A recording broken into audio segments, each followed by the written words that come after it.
Hello everyone, welcome back to my YouTube channel. दोस्तों, आज हम आपके लिए लेकर आए हैं फिजिकल ज्योग्राफी का एक महत्वपूर्ण बिंदु, जिसमें हम बात करेंगे भौतिक भूगोल की प्रकृति एवं अध्ययन क्षेत्र की। तो दोस्तों, वीडियो को बिना स्किप किए लास्ट तक देखना। जैसा कि आप थंबनेल देख के समझ गए होंगे कि आज हम एक महत्वपूर्ण टॉपिक है जिस पर चर्चा करने वाले हैं, जिसमें हम बात करेंगे भौतिक भूगोल की प्रकृति। इससे पहले हम देख चुके हैं भौतिक भूगोल का अर्थ, परिभाषा और अन्य जो महत्वपूर्ण बिंदु थे उनके बारे में। आज हम उससे आगे का पार्ट देखने जा रहे हैं, तो शुरू करते हैं। देखिए, भौतिक भूगोल की प्रकृति एवं अध्ययन क्षेत्र। अब भौतिक भूगोल क्या है, हमने देखा कि एक भूगोल के बारे में पढ़ा था कि भूगोल कौन से शब्दों से लिया गया है, कौन सी भाषा से लिया गया है, और इसको हमने मेजर रूप से दो भागों में डिवाइड किया था, जिसमें पहला था भौतिक भूगोल और दूसरा था मानव भूगोल। भौतिक भूगोल की शुरुआत हम कर चुके थे, उसी कड़ी को हम आज आगे बढ़ाते हुए इसकी प्रकृति और अध्ययन क्षेत्र की चर्चा करते हैं। तो भौतिक भूगोल में देखिए, भौतिक भूगोल भूगोल की एक महत्वपूर्ण शाखा है। हम पहले ही बता चुके हैं कि भौतिक भूगोल भूगोल की एक महत्वपूर्ण शाखा है। दो महत्वपूर्ण शाखाएं थी, भौतिक भूगोल और मानव भूगोल, जिसमें सबसे इंपॉर्टेंट भौतिक भूगोल महत्वपूर्ण शाखा है। और इसके बारे में एक महत्वपूर्ण विद्वान है, एक दार्शनिक है, जिनका नाम है इमैनुअल कांट। तो कांट महोदय क्या बताते हैं?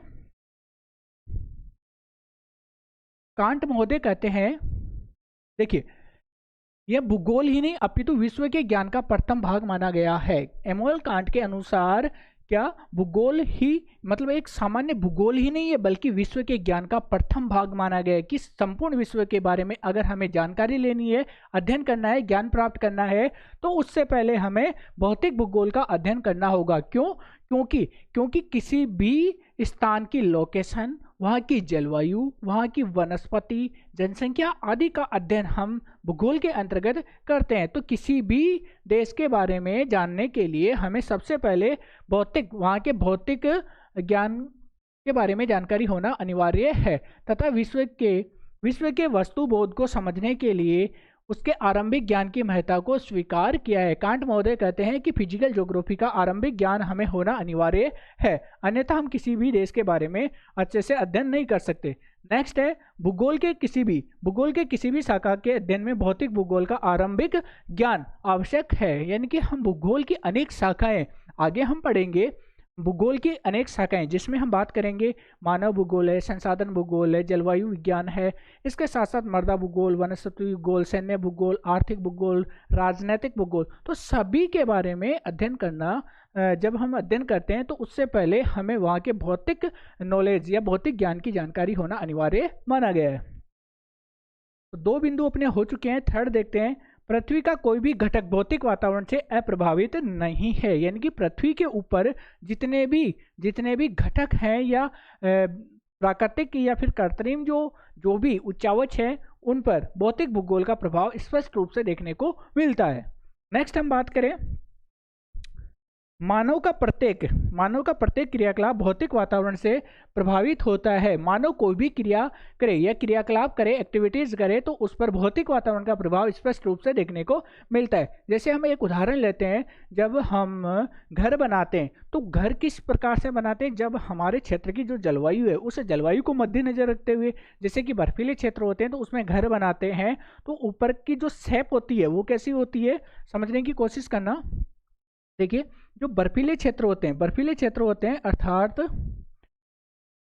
उच्च अक्षांशीय क्षेत्रों में जो घर होते हैं, वहां पर घरों के ऊपर की जो छत होती है वो कुछ इस प्रकार की होती है। क्योंकि जब इन पे बर्फ की वर्षा होती है तो बर्फ ऐसे लुढ़क के नीचे की ओर खिसक जाती है। अगर अपने यहाँ के जो मकान है उनकी तरह से अगर वहाँ मकान बनाया जाए तो ऊपर बर्फ ही बर्फ हो जाएगी। इसलिए अलग अलग क्षेत्रों में अलग अलग प्रकार के मकान बनाए जाते हैं। तो इसलिए हम कह सकते हैं कि मानव के जितने भी क्रियाकलाप है उन पर भौतिक वातावरण का प्रभाव स्पष्ट रूप से देखने को मिलता है। एक बार इसको नोट कर लीजिए, आगे बढ़ते हैं फिर। हाँ, अब देखते हैं नेक्स्ट बिंदु। देखिए, भूगोलवेता एक महत्वपूर्ण भूगोलवेता है जिनका नाम है फिलिप। भूगोलवेता फिलिप ने भौतिक भूगोल को एक वृहत ज्ञान रूपी वृक्ष के रूप में माना है। भूगोलवेता है एक जिनका नाम है फिलिप। वो क्या बताते हैं कि भूगोल एक वृहत ज्ञान रूपी वृक्ष है, जिसकी जड़ों जड़ें भौतिक भूगोल की मिट्टी में स्थित है। यानी कि एक महत्वपूर्ण बात है, एक भूगोलवेत्ता क्या बताते हैं, एक वृक्ष के समान इसकी तुलना करते हैं कि भूगोल एक वृहद ज्ञान रूपी वृक्ष है, पेड़ से तुलना की है, जिसकी जड़ें भौतिक भूगोल की मिट्टी में समाहित है। यानी कि भूगोल जितना भी विस्तृत है, यानी कि पेड़ का एक तना होता है और वो ऊपर से विस्तृत होता है और उसकी जड़ें कहाँ होती है, मिट्टी में। तो ऐसे ही भूगोल जितना भी विस्तृत है, उस विस्तृत भूगोल की जड़ें भौतिक भूगोल यानी कि भौतिक भूगोल में समाहित है। सभी विषयों की जननी भौतिक भूगोल को माना गया है या अंतर संबंधित माना गया है। नेक्स्ट देखते हैं, वायु, जल और स्थल तीनों भागों में भौतिक तत्वों का समावेश मिलता है। आप सब जानते हो इस चीज को कि जल, स्थल और वायु तीनों क्षेत्रों में भौतिक भूगोल का समावेश हमें देखने को मिलता है या भौतिक तत्वों का समावेश मिलता है तथा परस्पर संबंधित है, अर्थात एक दूसरे से अंतर संबंधित होती है। नेक्स्ट देखते हैं, नोट कर लेना आप अपनी कॉपी में। देखिए अब ये किस प्रकार अंतर संबंधित है। हम बात करें जलमंडल, स्थलमंडल, वायुमंडल, ये तीनों मिलकर किसका निर्माण करते हैं, देवमंडल का निर्माण करते हैं। अब हमें एक एक करके देखते हैं कि जलमंडल क्या है और जलमंडल में हम किसका अध्ययन करते हैं, ऐसे स्थलमंडल क्या है और स्थलमंडल में किसका अध्ययन करते हैं, वायुमंडल क्या है और वायुमंडल में किसका अध्ययन करते हैं, और इन तीनों से मिलकर किसका निर्माण होता है। तो एक एक करके लेते हैं। सबसे पहले अपने पास स्थलमंडल। अब स्थलमंडल यानी कि जिस पर हम निवास करते हैं, तो इसमें हम किसका अध्ययन करते हैं, तो देखिए इसमें पृथ्वी का भूवैज्ञानिक इतिहास, geological history of the earth, यानी कि पृथ्वी का भौतिक या भूवैज्ञानिक जो इतिहास है उसके बारे में हम चर्चा करते हैं कि पृथ्वी का निर्माण कब हुआ और इसमें क्या क्या परिवर्तन हुए, कितने समय पहले परिवर्तन हुए और आने वाले समय में क्या परिवर्तन हो सकते हैं, क्या संभावनाएं है। इसके अलावा भूगर्भ की संरचना, इंटीरियर ऑफ द अर्थ, पृथ्वी की आंतरिक संरचना, पृथ्वी की आंतरिक संरचना कैसी है, इसके बारे में आप सेमेस्टर फर्स्ट में यानी कि इसी क्लास में हम आगे पढ़ेंगे, जब पृथ्वी की आंतरिक संरचना के बारे में अध्ययन करेंगे आगे आने वाली क्लासों में। इसके अलावा सेलों के प्रकार, टाइप्स ऑफ रॉक्स, यानी कि चट्टानों के प्रकार, चट्टानें कितने प्रकार की होती है, मेजर रूप से अगर हम बात करें तो कितने प्रकार की होती है, 3 प्रकार की होती है। कौन कौन सी होती है आगे की क्लासों में हम देखेंगे, जैसे कि आग्नेय चट्टान है, अवसादी चट्टान है और कायांतरित चट्टान है। इसके अलावा अंतर्जात एवं बहिर्जात बल, पृथ्वी के अंदर से लगने वाले बल और बाहर से लगने वाले बलों का अध्ययन किया जाता है। इसके अलावा संरचना प्रक्रम, यानी कि अलग अलग समय में क्या क्या परिवर्तन होते हैं और किस प्रकार नई संरचनाओं का निर्माण होता है। इसके अलावा अवस्था आदि का अध्ययन सम्मिलित किया जाता है, यानी कि जो परिवर्तन होते हैं कितने समय में होते हैं और क्या क्या परिवर्तन होते हैं उनका अध्ययन इसमें किया जाता है। किसमें, स्थल मंडल में, जो वायु के द्वारा है या जल के द्वारा है, हिमानी के द्वारा बनने वाली संरचनाओं को इसमें सम्मिलित किया गया है। नेक्स्ट है जलमंडल। जलमंडल यानी कि पृथ्वी के ऊपर स्थल भाग के अलावा जो जलीय आवरण है उसे जलमंडल के नाम से जाना जाता है। और जलमंडल का एक विस्तृत भाग है महासागर, और महासागरों में भी सबसे बड़ा जो योगदान है वो है प्रशांत महासागर का, और लगभग 41% भाग जलमंडल का निर्माण कौन करता है, प्रशांत महासागर करता है, पैसिफिक ओशन। देखिए इसमें महासागरीय जल का विन्यास, महासागरीय निक्षेप, हम जलमंडल में किसका अध्ययन करते हैं, महासागरीय जो जल है उसके विन्यास का, और महासागरीय निक्षेप, महासागरीय जल में बनने वाले जो आकृतियां हैं, निक्षेप है यानी कि जमाव, उनका अध्ययन करते हैं। इसके अलावा महासागरों के ताप, महासागरीय जो जल है उसके तापमान का अध्ययन करते हैं कि कितना ताप पाया जाता है। इसके अलावा लवणता, जल की लवणता का अध्ययन इसमें करते हैं। इसके अलावा घनत्व, जल का घनत्व कितना है उसका अध्ययन करते हैं। इसके अलावा तल की संरचना, महासागरीय तली का निर्माण किससे हुआ है, कौन सी चट्टानों से हुआ है तथा उसका संगठन क्या है का अध्ययन करते हैं। इसके अलावा ज्वार भाटा यानी कि समुद्र में जो पानी का बहाव ऊपर की ओर जाता है आगे की ओर और फिर उतार, यानी कि ये ज्वार भाटा कहलाता है। ज्वार और भाटा, आगे की ओर बढ़ना ज्वार, वापस उतरना भाटा, पढ़ेंगे आगे। इसके अलावा प्रवाल भित्तियां जीवों के द्वारा निर्मित होती है, मूंगा नामक जीव के द्वारा, आदि का अध्ययन सम्मिलित किया जाता है। ठीक है, तो ये हो गया अपना जलमंडल और स्थलमंडल। अब आगे बढ़ते हैं वायुमंडल। वायुमंडल में क्या करते हैं, वायुमंडल के संगठन और वायुमंडल में पाई जाने वाली विभिन्न गैसों के बारे में हम जानकारी लेते हैं, जैसे कि वायुमंडल की संरचना है, ऊंचाई, तापमान, वायु दाब, वायु की उत्पत्ति, वायु के प्रकार, आर्द्रता, वायु राशियां, निक्षेप, जलवायु आदि का अध्ययन हम वायुमंडल में करते हैं। और ये वायुमंडल का टॉपिक आपके नेक्स्ट सेमेस्टर यानी कि सेमेस्टर 3 में आएगा, तो वहाँ चर्चा हम करेंगे।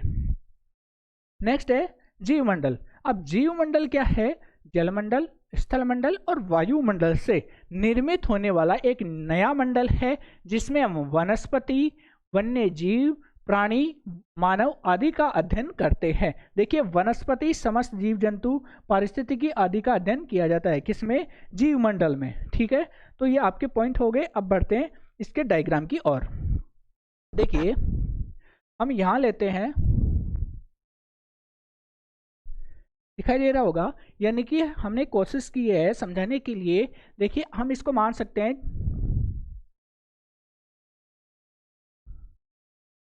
कलर चेंज कर लेता हूं मैं। हाँ, देखिए, ये मान लीजिए अपना जलमंडल है, जलमंडल। ठीक है, यहां हम मान लेते हैं वायुमंडल। सॉरी, ये वायुमंडल अगर हम ऊपर ले लें, वायुमंडल, देखिए अपना हो गया जलमंडल, वायुमंडल और स्थलमंडल, तीन हो गए। ये हो गया अपना स्थलमंडल। ये डायग्राम आपको बनाना है। अब ये तीनों मिलकर वायु, स्थल, जल, या जल, वायु और स्थल तीनों मिलकर एक नए मंडल का निर्माण कर रहे हैं, और इसको हम जानते हैं देवमंडल के नाम से, देवमंडल। तो ये अपना एक अंदर वाला ये जो गोला दिखाई दे रहा है, ये बन गया अपना देवमंडल। तो आप इस प्रकार इस डायग्राम को बना सकते हो और ये समझ सकते हो कि ये किस प्रकार तीनों आपस में जलमंडल, वायुमंडल और स्थलमंडल तीनों आपस में अंतर संबंधित है और देवमंडल का निर्माण करते हैं। क्लियर? बढ़ते हैं आगे की ओर। अब आज के अगर टॉपिक की हम बात करें, तो हमारा ये जो टॉपिक था भौतिक भूगोल की प्रकृति एवं अध्ययन क्षेत्र, ये यहीं पर कंप्लीट होता है। और नेक्स्ट वीडियो में हम आपके लिए लेकर आएंगे कुछ अलग, यानी कि इससे जो आगे का टॉपिक है वो लेकर आएंगे। तो तब तक आप वीडियो को लाइक कर दीजिए, चैनल को सब्सक्राइब कर लीजिए और ज़्यादा से ज़्यादा अपने दोस्तों के साथ शेयर कीजिए, और साथ ही कमेंट करके बताइए कि आपको हमारा वीडियो कैसा लगा। धन्यवाद।